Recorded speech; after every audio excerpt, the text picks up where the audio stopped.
Hola, buen día, ¿cómo están? Hola. Bueno, para comenzar, como todos los sábados, Elio, la situación epidemiológica en La Plata ha bajado. No sé si hoy hay otro resultado. Que nos cuentes cómo está la situación y cómo está la situación del hospital también. Hola, buenas. En principio, bueno, agradecerles que hayan podido venir un cachito más temprano hoy. Había algunas obligaciones que cumplir un poco más tarde, así que, bueno, gracias por estar. Bueno, hoy tenemos la buena noticia que seguimos en descenso y hoy estamos contando en el día de hoy 58 casos positivos activos. Bueno, eso es toda esta semana y lo que viene de este tiempo, desde el pico, gracias a Dios, estamos con un descenso muy lindo de los casos.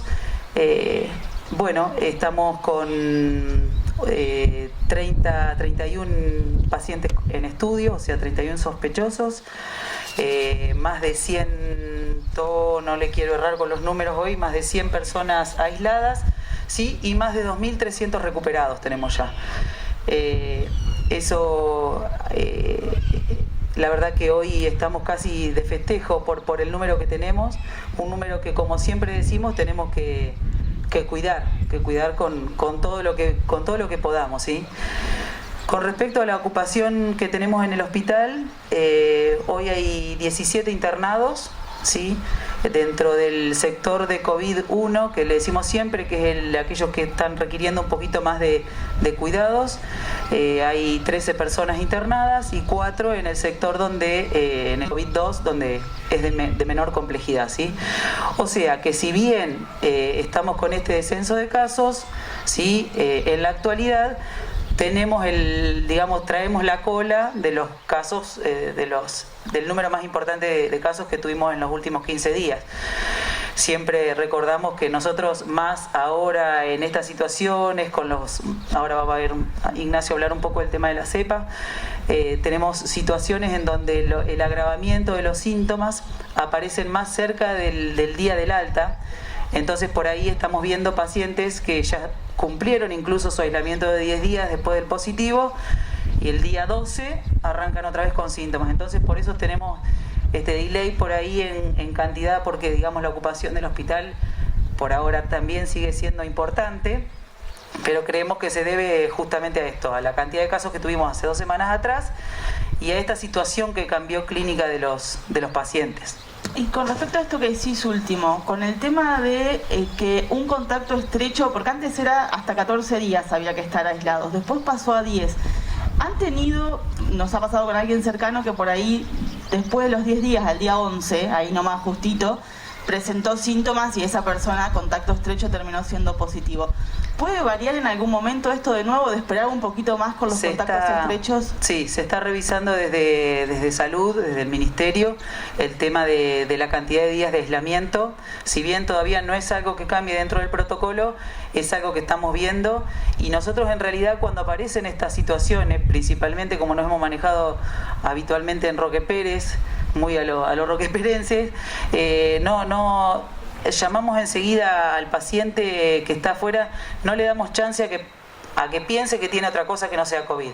O sea, enseguida lo tomamos, enseguida lo estudiamos y enseguida hacemos lo que tenemos que hacer con ese paciente, ¿sí? Justamente los protocolos no han cambiado, pero creo que, está en revisión y creo que prontamente va a tener por ahí que haber algo que lo modifique, ¿no? Ignacio, nos vas a hablar de las variantes. Ya hay una que empezó a asustar, o sea, como que no nos dan respiro. También quizá un poco con lo que está contando Elio, ¿no? Estas variantes quizá también generan estos cambios en los protocolos que siguen o que seguimos desde el principio, ¿no? Sí, ampliando un poquito lo que contaba Elio recién, cuando se diseña un protocolo determinado es para incluir a la mayor cantidad de población posible y no necesariamente logra incluir al 100%, porque si vamos a incluir al 100% de los casos siempre, tal vez el periodo de aislamiento sería muchísimo más largo y sería difícil de tolerar por la población. Ese es el razonamiento que hace un epidemiólogo en el mundo, ¿no es cierto? Entonces, cuando se bajó a 14 días, a 10 días, es porque se consideró seguramente que incluía a la mayor parte de la población. Pero bueno, todas esas cosas se revén sobre la marcha. Lo que estamos observando nosotros, justamente, bueno, primero contarles que tenemos confirmado la cepa Manaus, que ya sabíamos que la teníamos por el comportamiento clínico de los pacientes, pero bueno, tenemos la confirmación del laboratorio, que eso tarda bastante y nos llegó la semana pasada, que la semana pasada no tuvimos conferencia. Bueno, y vemos que se comporta distinto, porque si ustedes observan que tenemos 17 internados, más un internado que lo tenemos en Saladillo, que con mayor complejidad, ¿no es cierto? Estamos hablando que nosotros internamos alrededor del 18% de los pacientes a lo largo de toda la pandemia, y ahora sobre un número menor de pacientes tenemos 18 internados. Eso habla de una mayor severidad, ¿no es cierto? Y sobre todo que afecta a pacientes más jóvenes. En el rango de los 40 años tenemos varios pacientes internados. Así que bueno, pero bueno, ya va a ir pasando. Ignacio o Helio, cualquiera de los dos, ya hace varias semanas que viene avanzando el plan de vacunación. ¿Se puede ver de alguna manera, alguna repercusión en esto, en la bajada de la positividad? ¿Se puede hacer un análisis o es muy temprano para hacerlo todavía? Sí, por supuesto. O sea, dos cosas. Ya que hablamos de vacunación, y por ahí siempre nos gusta llevarle tranquilidad o intranquilidad a la gente según las noticias sean buenas o malas. Tuvimos el reporte de un caso sospechoso asociado a la vacunación de efecto adverso, que está en estudio, ¿no es cierto? Es un paciente que se vacunó y a la tarde presentó un trastorno en la visión, se evaluó con un fondo de ojo y presentaba una hemorragia en el fondo de ojo. El paciente clínicamente se encuentra muy bien, pero tiene que resolver ese tema oftalmológico, y hay una relación temporal entre la vacuna, ¿no es cierto?, y lo sucedido. Entonces no podemos cerrar los ojos y tenemos que pensar que puede tener alguna relación. Esto por un lado. Yo me acuerdo que cuando cursaba pediatría, el docente me dice: Elif, ¿qué piensa de determinada situación clínica? Y yo ya le salgo con alguna cosa media rara y me dice: si usted escucha galopar acá por la calle 66, ¿en qué piensan? ¿En caballos o en cebras? Bueno, hay algo que se llama relación causa-efecto, ¿no es cierto? Cuando algo sucede, después de que hemos tomado una conducta, uno puede llegar a pensar que tiene que ver con eso y tenemos que estudiarlo. Eso por un lado. Pero por otro lado, destacar la distancia infinita que hay entre el riesgo de la vacuna y el riesgo del COVID. Este tipo de complicaciones la vemos en el 5% de los pacientes internados. O sea que la vimos en no menos de una docena de pacientes seguros internados. Estuvimos haciendo un número así en el aire. Así que bueno, sostenemos por supuesto la vacunación. Cuando alguien toma un medicamento, no hablemos de la vacuna, cuando toma un medicamento, estamos asumiendo un efecto adverso potencial en todos. Desde una aspirina en adelante, todos tienen efectos adversos probables. Pero es en la relación costo-beneficio donde tenemos que ampararnos y seguir recomendando con energía la vacunación, porque ahora sí, un poco respondiendo a tu pregunta, es infinitamente distinto el comportamiento de un paciente vacunado de un paciente no vacunado. Nosotros hemos tenido la posibilidad de evaluar a muchísimos pacientes vacunados que tuvieron COVID y que se dieron cuenta por síntomas mínimos, o nos dimos cuenta por ejemplo, personal de salud que había estado en contacto estrecho y que los hisopamos, y asintomáticos totalmente, o pacientes incluso muy ancianos, pero que han cursado sorprendentemente bien la vacunación después de la enfermedad. Y un poco leyendo los reportes de Estados Unidos, que han bajado la mortalidad en forma terrible con una vacunación masiva, realmente los casos fatales son casos no vacunados. Bueno, por ahí preguntarle a José Luis los cambios que ya hemos tenido en la comunidad este fin de semana. Si no tengo mal el dato, ayer abrieron los bares y restaurantes o abren ahora este fin de semana. ¿Qué otros cambios tenemos por la situación en la que estamos? Hola, buen día. La verdad que frente a esta reducción tan ostensible de los casos, nosotros durante toda la semana anterior hemos venido hablando con las autoridades sanitarias y las autoridades de la provincia de Buenos Aires sobre la posibilidad de pasar a fase 3. Es decir, en ningún día dejamos de tratar de coordinar la política respecto de la circulación y de las medidas que se pueden tomar en nuestro distrito.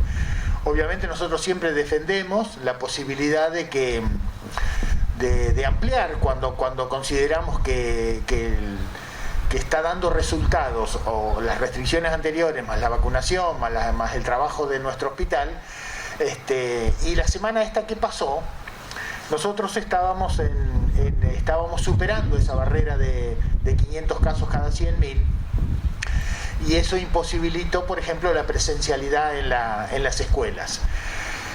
No es como dice a veces algún sector de la oposición, que hacemos y que defendemos por disciplina o por acatar órdenes, todo lo contrario. Si algo por ahí nos distingue, y a lo mejor a todas las autoridades municipales, es confrontar, peticionar, solicitar, intercambiar ideas y llegar a una situación de consenso. Acá nadie impone nada.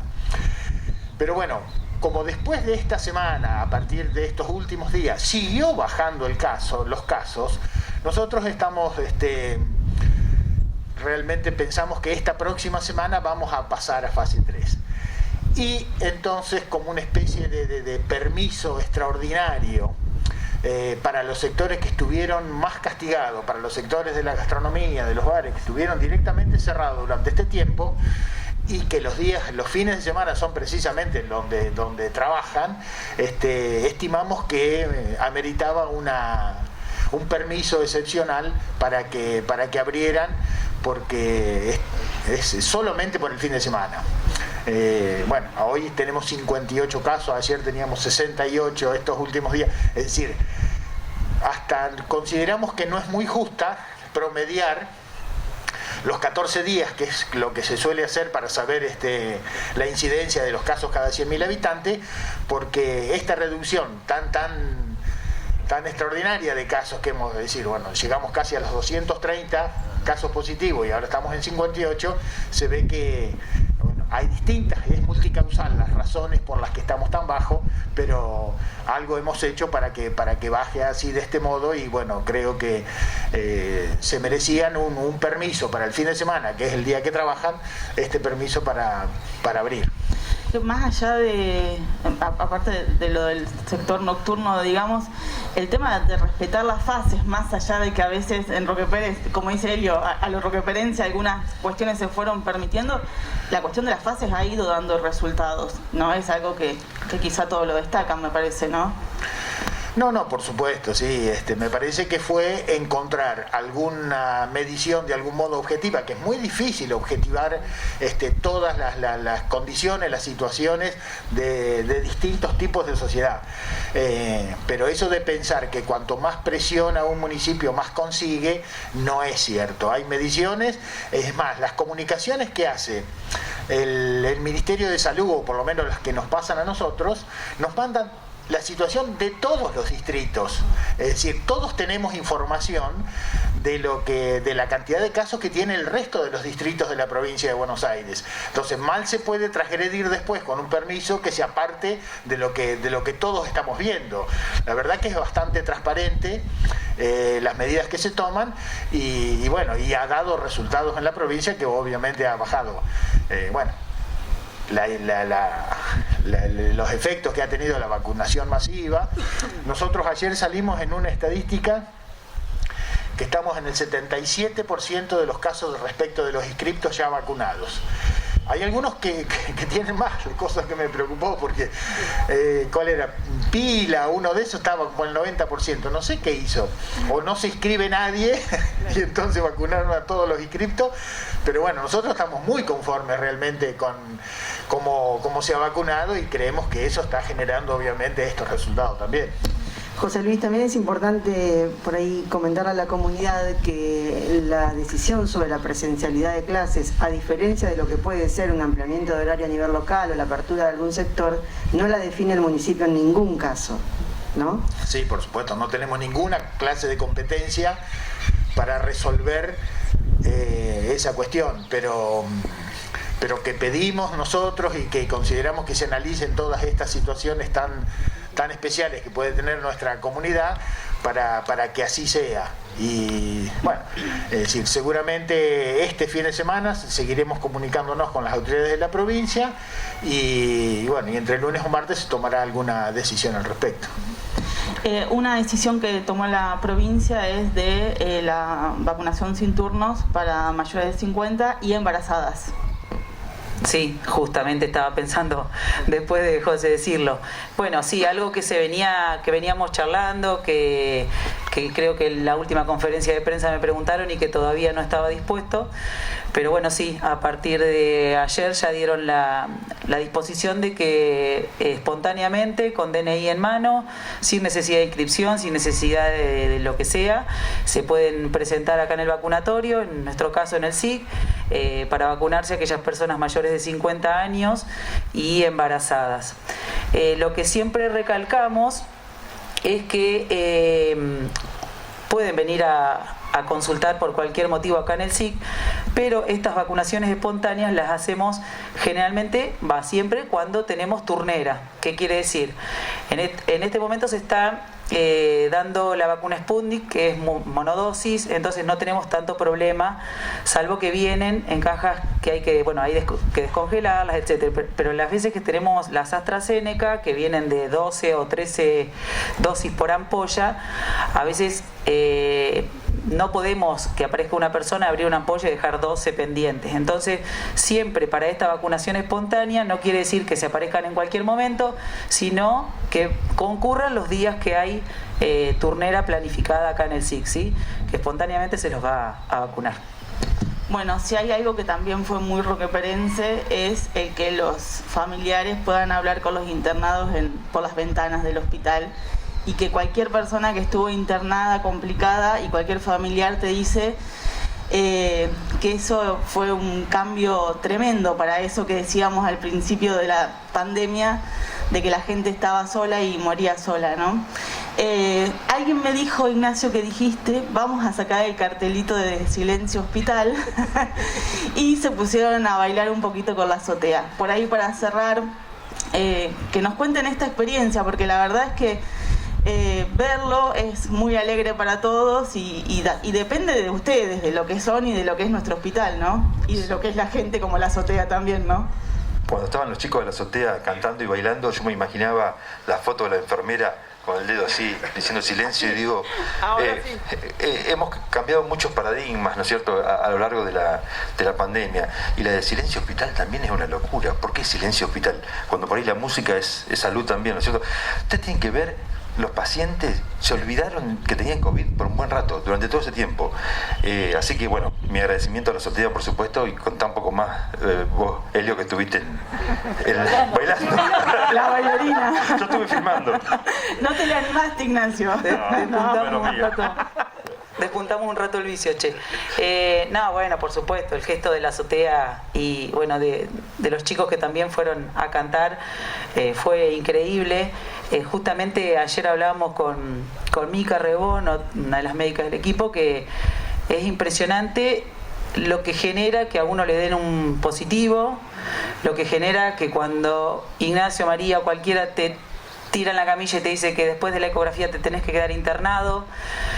La situación de que fuiste a una ecografía y te quedaste internado, lo que significa para la cabeza de cualquiera quedarse internado por COVID, no sabiendo lo que puede pasar después.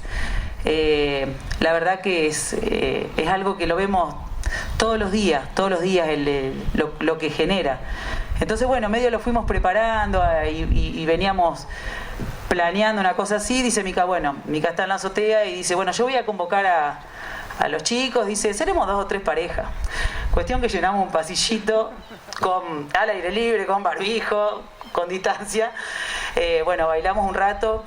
Los pacientes, después de eso yo entré otra vez a verlos porque estaba de guardia, y la verdad que estaban, pero re contentos, agradecidos, la verdad que si podemos hacer un poquito de eso, incluso ya hay una nueva convocatoria para dentro de poquito de otra persona que quiere venir a hacer un poco de algo lindo para la gente que está internada ahí. Estamos planeando algo también, así que, bueno, qué sé yo, está bueno, está bueno. Está el doctor Sosa, digo, simplemente Raíces, por ahí puede hacerse una cancioncita. Sí, ahí, tal cual. Ahí tenés artista gratis también. Ahí, sí, guitarrero médico.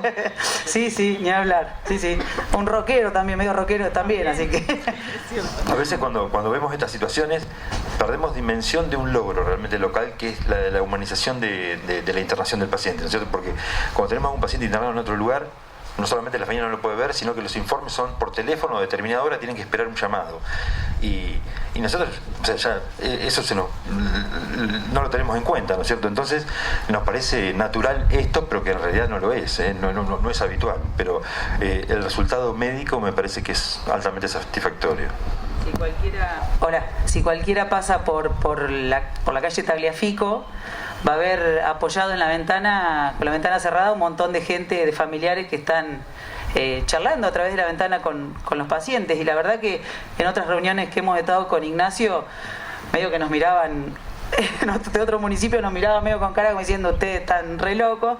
Pero bueno, no, la verdad que la visita de los familiares, de los amigos, incluso en épocas más lindas, de clima más lindo, sillitas afuera, reposeras, y ver a tu familia ahí afuera, creo que no tiene precio. Y para nosotros la salud mental de los pacientes influye un montón en la recuperación también, y bueno, seguimos apostando a que sea así acá en Roque Pérez.